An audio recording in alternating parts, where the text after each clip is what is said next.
बराबर इस ऐवान में हो जाएगी।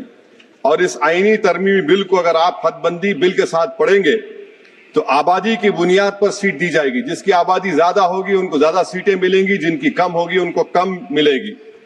हदबंदी हर 10 साल बाद नहीं होगा सर, ना मर्दमशुमारी की बुनियाद पर होगा, बल्कि हुकूमत फैसला करेगी कि हदबंदी होगी या नहीं। अगर होगा तो किस साल की मर्दमशुमारी पर होगा। सर, मैं इलाका वादियत को नहीं मानता, ना उसको फरोग देता हूं, मगर हमारी आइन की तमहीद में फ्रेटर्निटी का लफ्ज लिखा गया, भाईचारगी का। ये बहुत अहम है हमारे मुल्क की इत्तेहाद और सालमियत को मजबूत करने का। ये तीनों बिल इस फ्रेटर्निटी के बरक्स का पैगाम देते और काम करेंगे।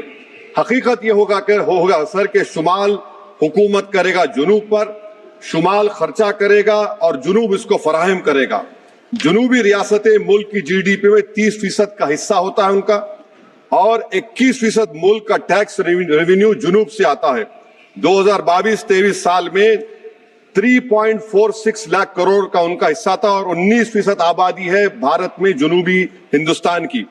जुनूब को गुड गवर्नेंस की सदा दी जा रही है। वजीर आजम कहते हैं कि जिसके बच्चे ज्यादा हैं, तो मगर ये तो झूठ था।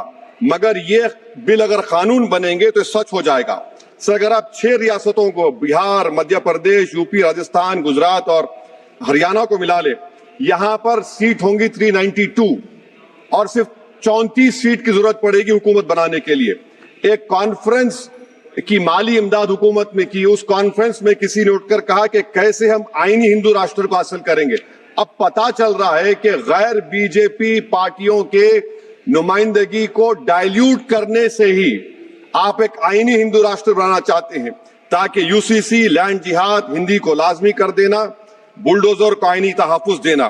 सर, डबल इंजन का सरकार, डबल इंजन सरकार क्या है? जादू, उसका जादू यह है कि इंजन शुमाल का होगा और ताकत जुनूब से आएगी।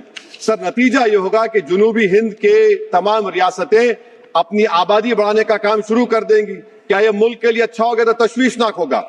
सच्चर कमेटी ने अपनी रिपोर्ट में कहा कि मुस्लिम अक्सरियत कॉन्स्टिट्यूंसीज को रिजर्व कर दिया गया, और आसाम और कश्मीर इसकी जीती जागती मिसाल है।